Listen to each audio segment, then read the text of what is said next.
everyone, Codiferous Rex here. If you couldn't tell by the altered opening, today's a little bit different. Today we're going to be doing my very first video game review for Ultimate Alliance 2 for the 360. Okay, up first, story.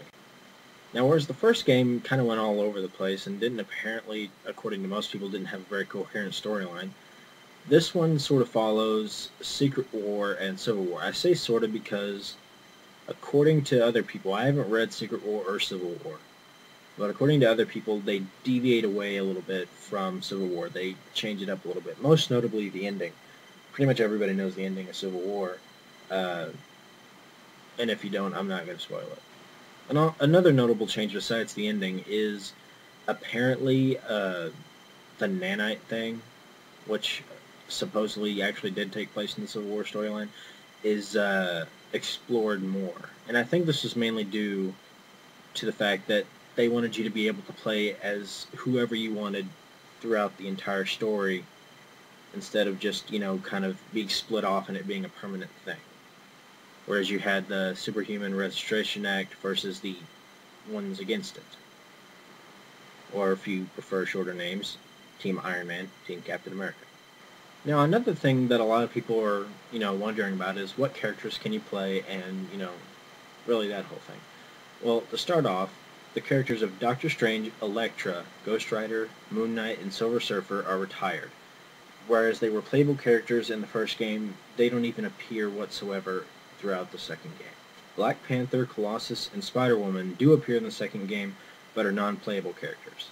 And while Blade has not been retired, he's no longer a common character in the fact that he's not in every single game. He's become a system exclusive for the PlayStation 2, the PlayStation Portable, and the Nintendo Wii.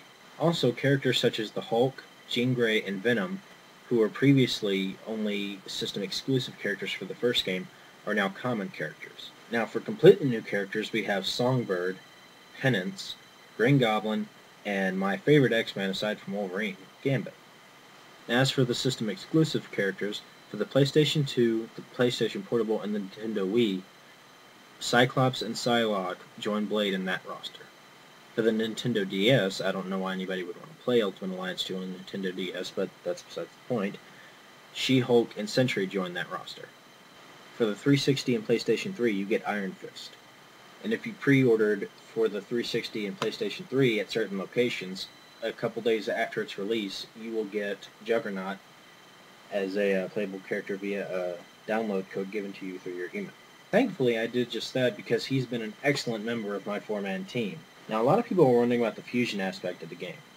Now, for those of you who don't know, the fusion aspect of this story was, instead of the all-powerful super attack that each hero gets, instead there's a fusion aspect where the character you're playing as can combine his or her power, with that of another character on your team. Now, I've stayed with the same team throughout the entire game. I didn't really change out, so I'm kind of limited on what I've seen of the fusion attacks. But from what I have seen, they're pretty freaking awesome. Now, some of you may be asking, what's the replay value? How does this compare to the first game? Well, let me tell you. I've played Ultimate Alliance 1 about 5 times. And granted, now it's getting really grainy. It's just sort of, I've been through this, let's move on, let's go on to something new. But now I have Ultimate Alliance 2, so yay me. Now, obviously, I've only played through Ultimate Alliance 2 once so far, but it definitely has replay value, especially considering that, there's a change in the game. Like, after Act 1, the game is cut into 3 parts. Act 2 is when the Civil War part really kicks in, and you have to choose a side. Captain America or Iron Man. Now, this doesn't really affect what characters you can play as, really. I mean, it does. It does in a small way. Team Iron Man, for example, you cannot play as Captain America, Iron Fist, or Luke Cage. And likewise, if you join Captain America's team, you cannot play as Iron Man, Mr. Fantastic, or Songbird. Although this is really only dictated for a few missions, and then you're able to play whoever you want again. So I'm not really sure how this would affect the ending of the game, but it definitely gives you some new missions to play out if you choose one side the first time you play and then another side the second time you play. This clip right here is a perfect example. I joined Captain America's team, so I'm fighting Yellow Jacket. However, if I had joined Iron Man's team, which I will be doing in my second replay, I will not be fighting Yellow Jacket, obviously, because he's a boss if you're against the registration. I'm not really sure how it would affect the ending of the game. I really don't think it would, considering how they deviated away from the actual ending of the Civil War storyline from the comics. But I still think it has a tremendous replay value, especially considering that, you've got so many characters to choose from, and I'm sure there's going to be a lot more for downloadable content later. Which reminds me, content. Now, stuff you can earn in this game are dossiers, as they're titled, which are really profiles on all the characters, along with notes about each character, by Nick Fury.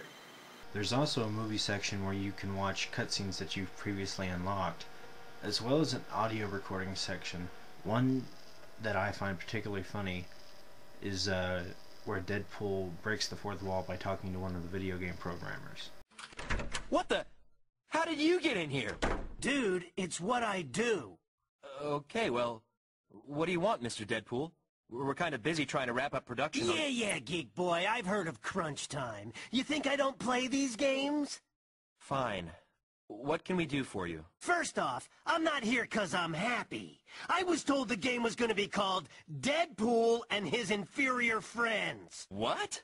Who told you that? Someone from marketing. It's crazy. Even they wouldn't... Yeah, she did. Might have had something to do with the katana I was sticking up her nose at the time. Great. Well, I guess you can take it up with them? I'm not done. Of course not.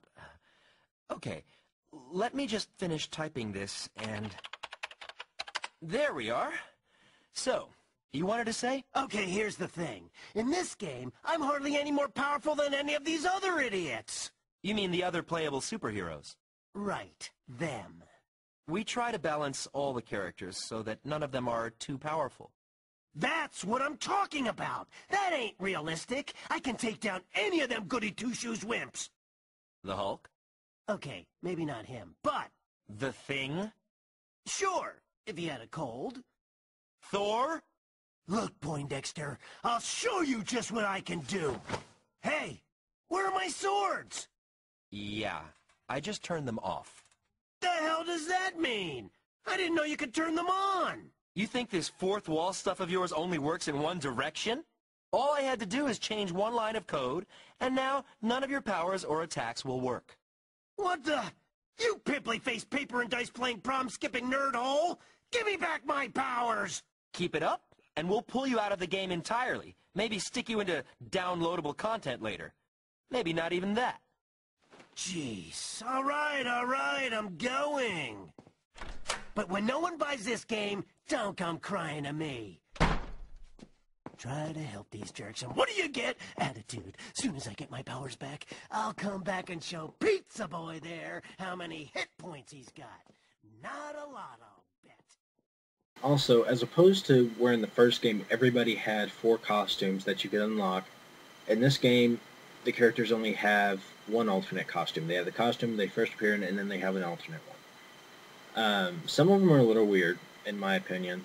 And Nick Fury actually doesn't even get an alternate costume. He gets the costume he's in whenever you complete the game, and then that's it. So, time for my final rating. Obviously, this game does have its little quirks. I mean, there's a couple of things that kind of aggravated me a little. But it was mostly like the way the camera angled a little bit. But, nothing too serious. I mean, no game is really perfect. And I'm probably going to get yelled at for that, but I don't care. No game is perfect, just like no movie is perfect.